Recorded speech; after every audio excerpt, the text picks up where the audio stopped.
વરલી મટકાનો જુગાર રમતા ઈસમોને ઝડપી પાડતી ભાવનગર પોલીસ દ્વારા મહુવા ટાઉન વિસ્તારમાં પેટ્રોલિંગ સમય દરમિયાન મહુવાના ઇન્દિરાનગરમાં રહેતા અલ્તાફભાઈ હબીબભાઈ કુરેશી જાહેરમાં પૈસાની આપલે કરી મોબાઈલ દ્વારા વરલી મટકાનો જુગાર રમાડતા હોય ત્યારે પેટ્રોલિંગમાં રહેલ પોલીસ કાફલા દ્વારા રેડ કરતા મુદ્દામાલ સાથે આરોપીઓ પૃથ્વીરાજ ઉર્ફે ભૈલુબા અને મહાવીરસિંહ ચુડાસમાની પોલીસ કાફલા દ્વારા કાયદાકીય રીતે અટકાયત કરીને આગળની કાર્યવાહી હાથ ધરવામાં આવી હતી।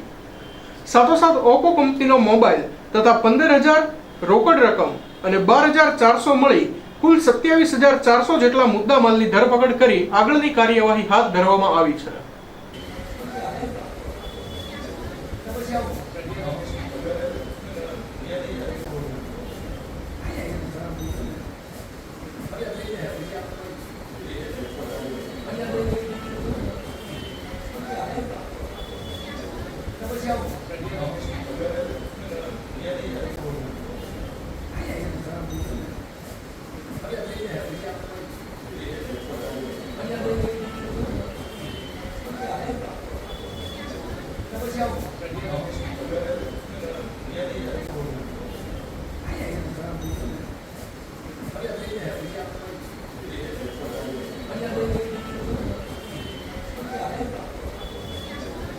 Vamos.